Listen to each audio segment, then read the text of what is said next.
Mission Walk, India's #1 most advanced rehabilitation and physical therapy center, Manikonda, Alkapur Road. Call 9177 మా branches Hyderabad, Delhi మరియు పూణేలో కలవు. నమస్తే, వెల్కమ్ టు తెలుగు రాజ్యం. నేను మౌనిక. శ్రీకాంత్ గారు నమస్తే. నమస్తే. టీడీపీ అనగానే ముఖ్యంగా కొంతమంది నేతల్లో గుర్తొచ్చేది అచ్చెన్నాయుడు. సో ఆయన పాత్ర లేకుండా చాలా వరకు టీవీ చూసినా ఏదైనా న్యూస్ చూసినప్పటికీ ఆయన పాత్ర ఉంటుంది. అయితే ఇప్పుడు మళ్ళీ ఆయన గెలుస్తారు, హ్యాట్రిక్ అనేది తెలుస్తున్నప్పటికీ వైసీపీ పట్టించుకోలేదా అని ఒక డౌట్ వస్తుంది కదా.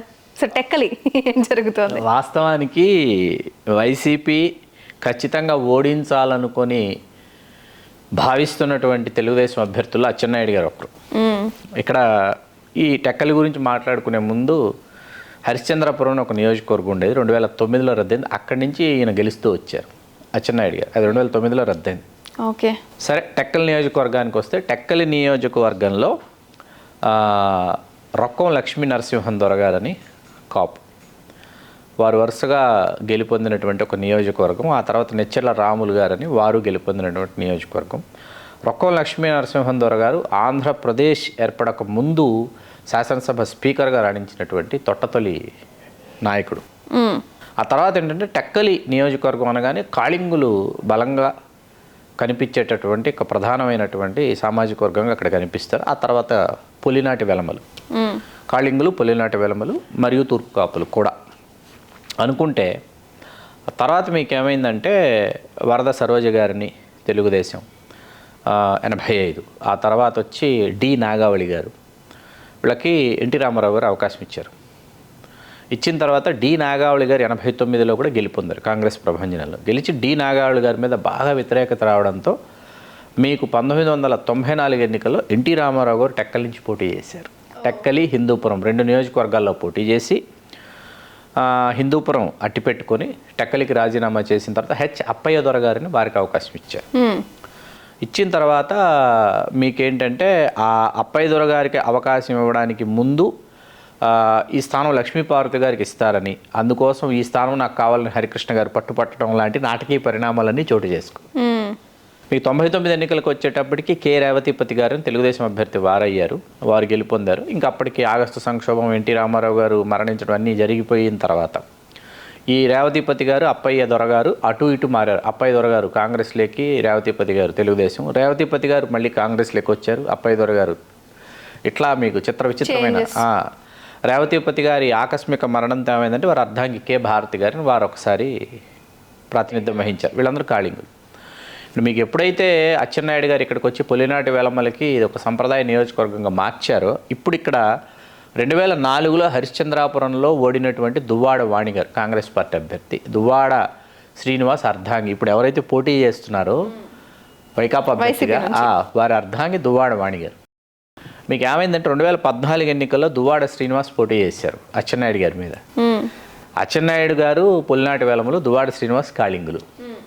గెలిచిన తర్వాత 8,000 పైచిలు కోట్ల తేడాతో ఓడిపోవడం జరిగింది. ఆ తర్వాత పేడాడ తిలక్ అని వారు కాళింగులు, వారికి అవకాశం ఇచ్చారు వైసీపీ 2019.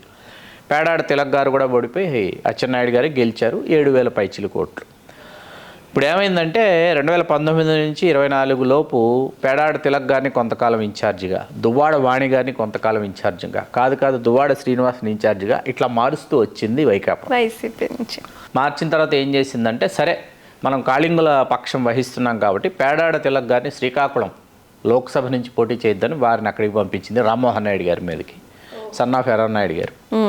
ఇక్కడేమో దువ్వాడ శ్రీనివాస్ గారిని అభ్యర్థిగా ప్రకటించేసింది. ఇప్పుడు దువ్వాడ శ్రీనివాస్ గారిని అభ్యర్థిగా ప్రకటించేసిన తర్వాత ఏమైందంటే, దువ్వాడ వాడి గారు ఊరుకుంటారా, నిన్న మొన్నటి వరకు నన్ను ఇన్ఛార్జ్ అన్నారు, నేను అప్పుడెప్పుడో ఓడిపోయాను కాబట్టి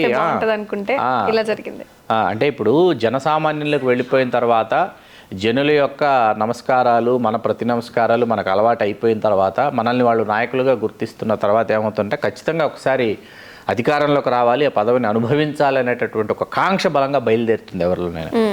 ఇప్పుడు ఇక్కడ ఎవరు ఊహించినటువంటి కీలకమైనటువంటి మలుపు ఏంటంటే, 22వ తారీఖున దువ్వాడ వాణి గారు స్వతంత్ర అభ్యర్థిగా అంటే రెబల్ అభ్యర్థిగా నామినేషన్ వేయబోతున్నారు అన్నది ఇప్పుడు మొత్తం టెక్కలి నియోజక భర్త మీదే పోటీకి అదే నా క్వశ్చన్ ఇప్పుడు అదే. అవును అంటే భర్త పోటీ చేస్తున్నప్పటికీ ఈ విషయంలోనే విభేదాలు పెంచుకున్నారు దువ్వాడ శ్రీనివాస్ గారు. ఇంతకు ముందు వరకు బాగున్నప్పటికీ ఆ విభేదాలు పెరుగుతూ వచ్చినాయి.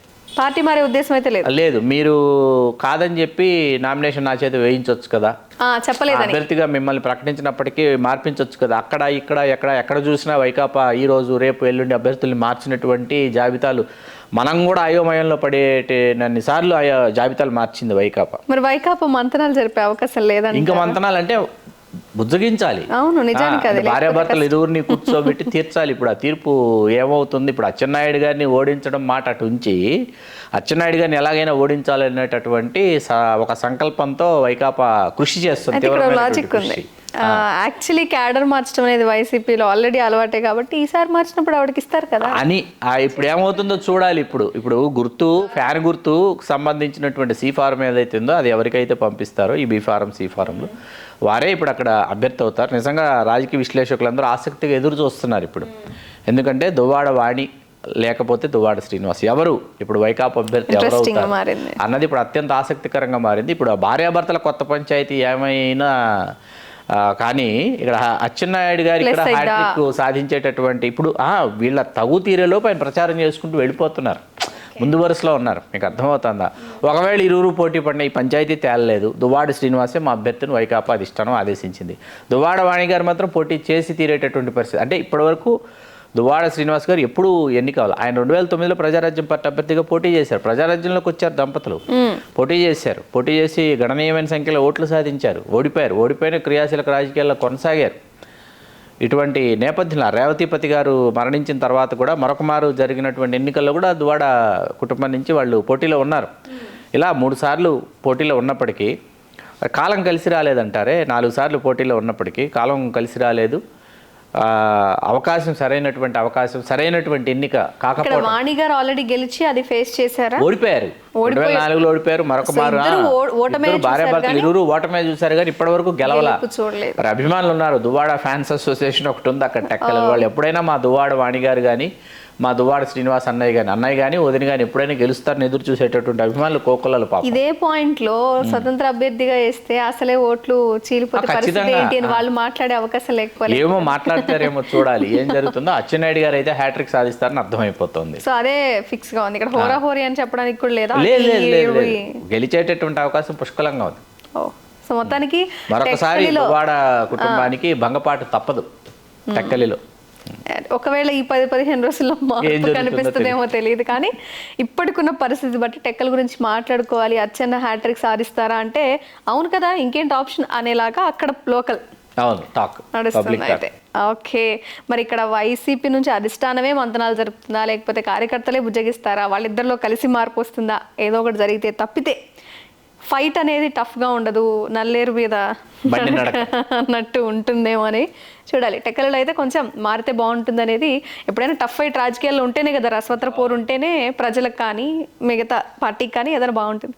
సో టెక్కలలో జరిగిన ఈ మార్పుకి కారణం ఏంటి అంటే మాత్రం నామినేషన్స్ అయిపోయే టైంలోకి ఎవరు పోటీ చేస్తారో తెలిసిపోతుంది, ఓటింగ్కి గెలుపు ఎవరిది అనేది ఖాయం అయిపోతుంది.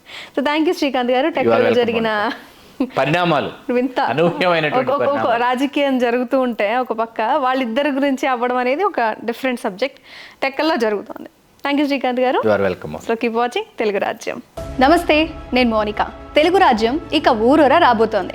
దినదిన ప్రవర్ధమానమవుతున్న తెలుగు రాజ్యం ఛానల్కు 2 తెలుగు రాష్ట్రాల్లోని 42 లోక్సభ నియోజకవర్గాల నుంచి న్యూస్ కాంట్రిబ్యూటర్స్గా వ్యవహరించడానికి యువతను ఆహ్వానిస్తోంది. జర్నలిజం పట్ల ఆసక్తి, కనీస సామాజిక రాజకీయ పరిజ్ఞానం, స్థానిక పరిస్థితులపై మంచి అవగాహన, స్థానిక పరిచయాలు, గౌరవప్రదమైన జీవనం ఉంటే సరికొత్త సామాజిక విప్లవంలో మీరు కూడా భాగస్వాములు కావచ్చు. మీ అంతరంగాన్ని ఆవిష్కరించవచ్చు. ప్రతి లోక్సభ నియోజకవర్గ పరిధిలో 2కి అవకాశం ఉంటుంది.